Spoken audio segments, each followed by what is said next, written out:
Hey everybody, this is Modern Refugee. I'm getting ready for a camping trip here, and I was pulling some gear down yesterday, and I pulled down a pack that I haven't used in about 6 months.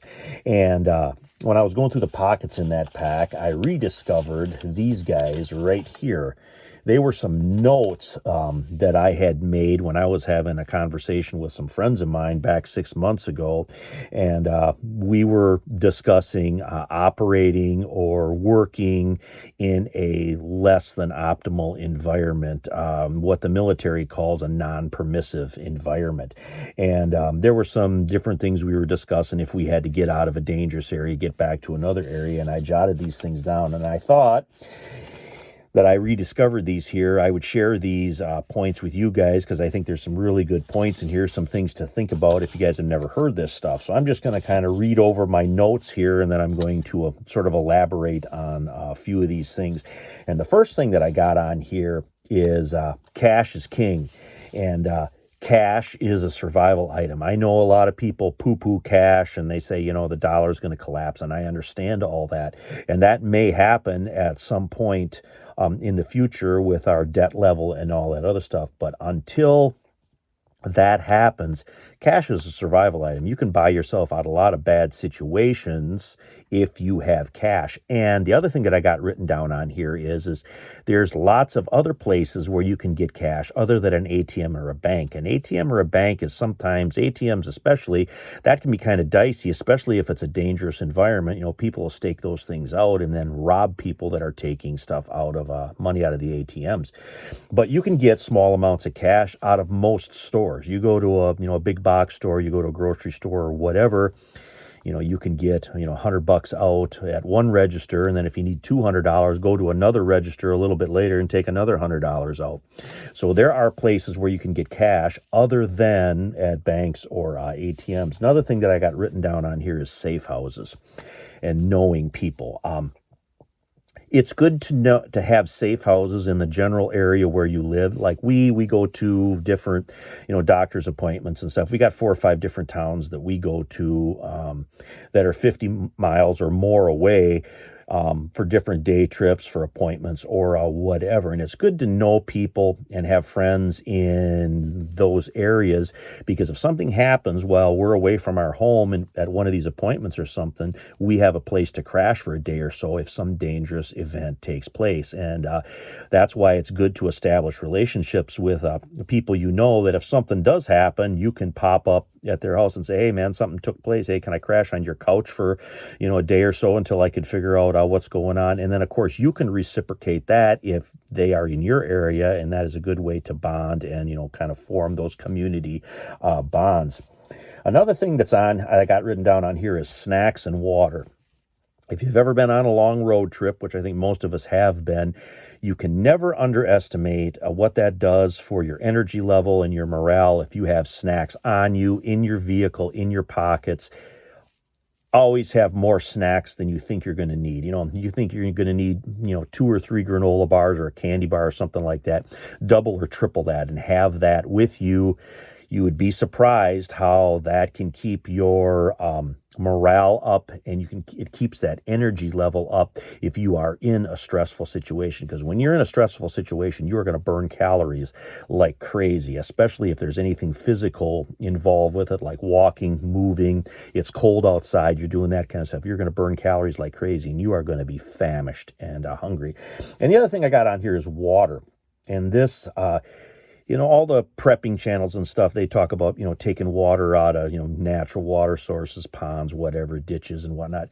There is a ton of places you can get water when you look at the broader picture of things.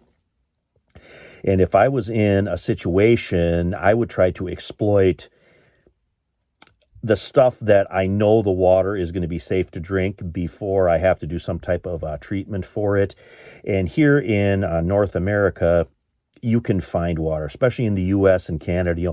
Every gas station has a sink and a bathroom in it somewhere. That sink might not be the best tasting water in the world, but you're going to be able to get water out of that tap and use it. So don't get bottled into that thinking where you only have to take, water out of a ditch to purify. There's lots of places that you can get water.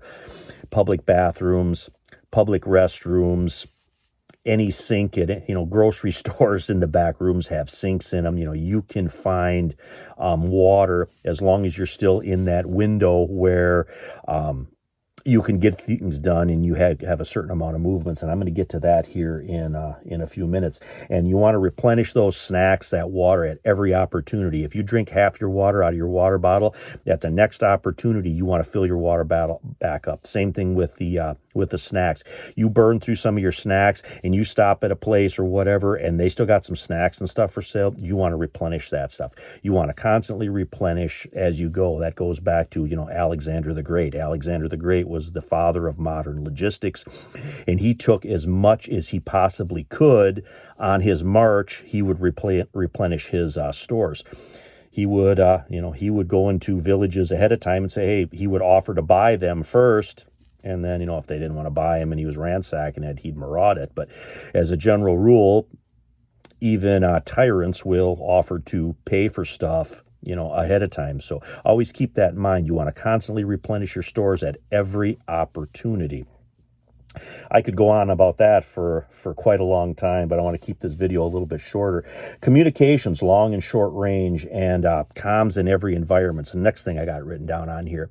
And for most people, in most situations, your communication device is going to be your phone. And then, you fall back on walkie-talkies, ham radio, and all that other stuff. But in most situations, your phone is your main source of communication. And if it's bad where you're at and you can't get a signal here, 20 miles down the road, you might be able to. So that ability to move, things aren't always going to be the same in different locations. So if you move from one area where things are bad, you might be able to move into another area and then reestablish your communications because you moved to an area where communications are still up. So keep those things in mind. And, you look at the fires that are going on in California right now, you might be in a bad area where communications are down here, but if you drive, 45 minutes in a different direction, things might be normal there again, and then you can reestablish your comms. Another thing is, jokes and don't be squeamish that I have on here. You'd be surprised what a joke can do to lighten a bad situation, to keep that levity.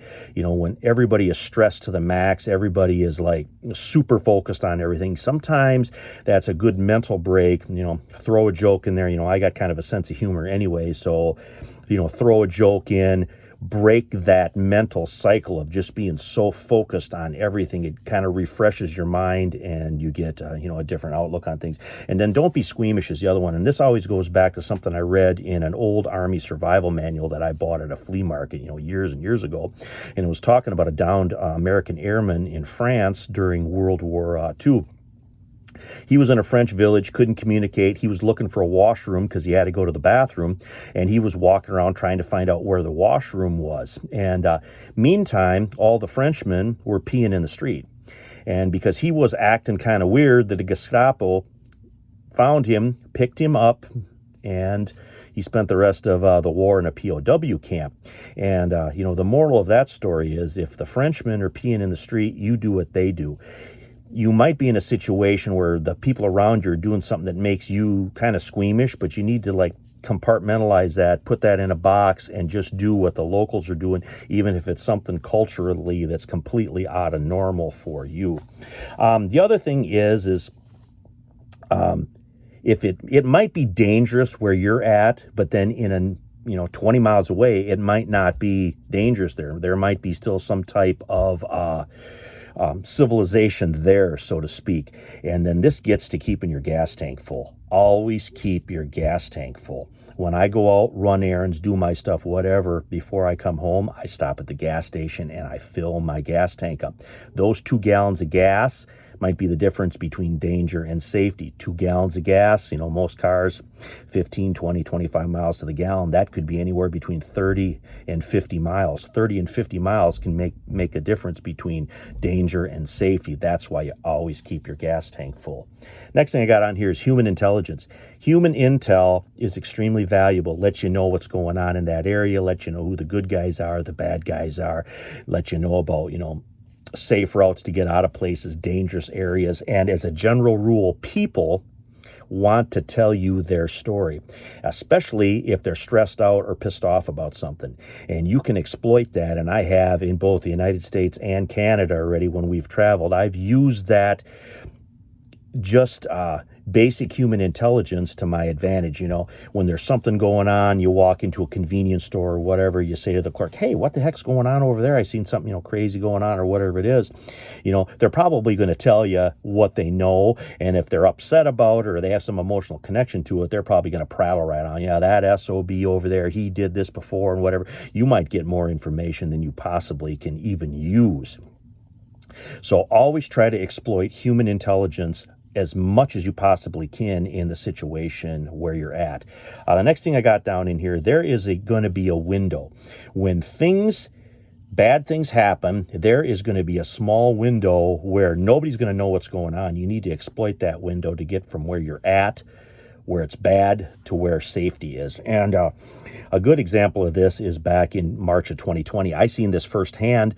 I was going out in March of 2020 and checking out my local area to see what was going on, because I knew things were deteriorating, with the panic buying and everything else. And we were right at that edge, I feel. We were within a day or two of things really going south because people still didn't know what was going on. There were different instances that I witnessed myself personally where people were walking around in the store seeing people push giant carts of stuff around, and they're like, what's going on? We don't know what's going on. Why are people acting like this? There's some people that just aren't going to get it right away. There's going to be that fog of war. That is your narrow window to get to wherever you need to be for safety. Keeping an eye on local news. Now, this is going to be something that's going to be a little bit out of the ordinary.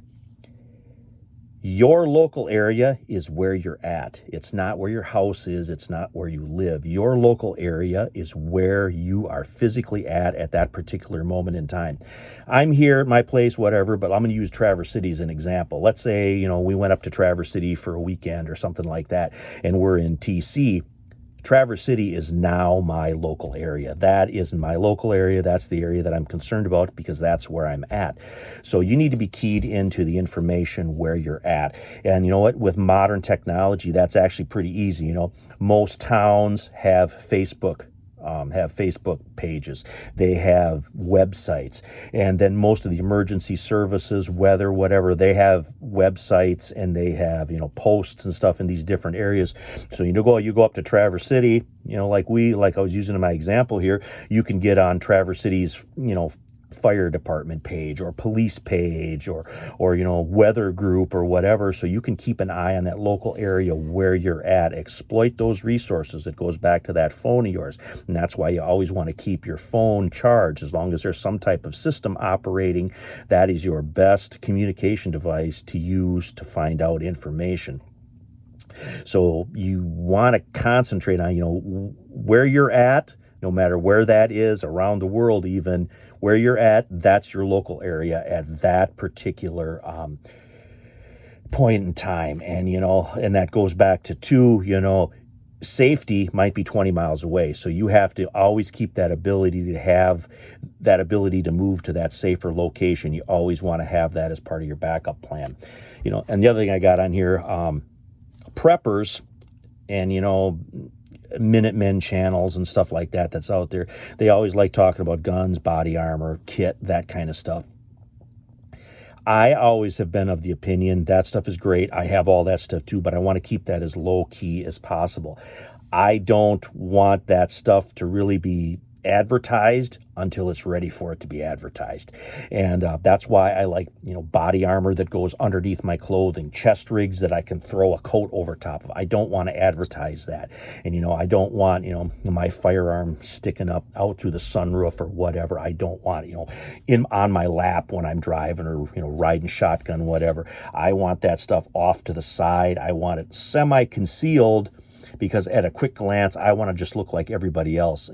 I want to look like that until there's times when, you don't want to look like that. And that's a whole nother conversation. Maps.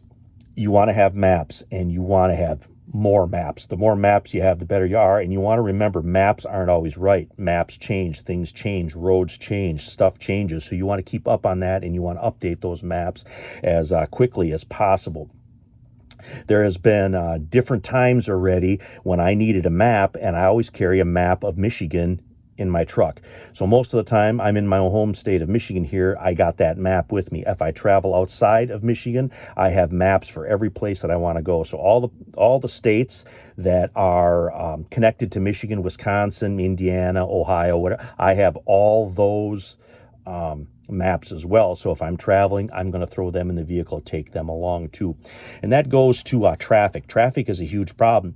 You know, go back to September 11th, you watch all the people, you know, there was such gridlock when those attacks took place. Everybody had to walk out of there. Always have a plan to walk out of wherever you're at. No matter where you're at, have a plan to walk out of there and get to safety. And then that gets to back roads, alternate routes, back ways, back alleys, the whole 9 yards. And what you want to do is you want to drive those ahead of time. Hey, I go to this city a lot. Something happens in this city. I need to get out of here. Here's a way to go out. Here's a way to get out of that city. Here's another way to get out of the city. Take time and drive those routes back to wherever you're going to be. Because sometimes the map, like I said, the map isn't the actual terrain of what it is. There might be construction. There might be other barriers, obstacles where you have to go around. All the major cities that we go to around here, every time I go into them and every time I leave, I find another way to get out of those places, not by necessarily the main road. And then that way, that just builds on my information base and gives me options if something would happen while we are there to get out of there. Same thing goes for your own hometown. If you need to evacuate your own hometown, you want to know every single solitary way to get out of that place. And then the other thing, the last thing that I got on here is being switched on and constant observation. And being switched on means that heightened sense of awareness, being hyper alert to anything that could be dangerous, could be an obstacle, so you can avoid that stuff. You want to avoid that as much as possible. But then also you want that heightened sense of awareness to look for supplies, resources, intel, water, snacks, cash, whatever it is. You want to use that heightened sense of awareness and that constant observation to keep your tanks topped off. You know, keep your pockets full of snacks. Make sure you have some cash on you. Make sure everybody's water bottles are full. These are the things that I had written down on these notes here, and I wanted to just rapid fire and go over them with you guys here. Sort of a quick mini prepping seminar on how to operate in one of those non-permissive environments that I was talking about earlier. But anyway, this is Modern Refugee. Appreciate all my subscribers out there. I hope you guys got a little information and a little entertainment, some things to think about as always out of this video. It's a little bit longer one, but I wanted to get this information out. You guys have a good one.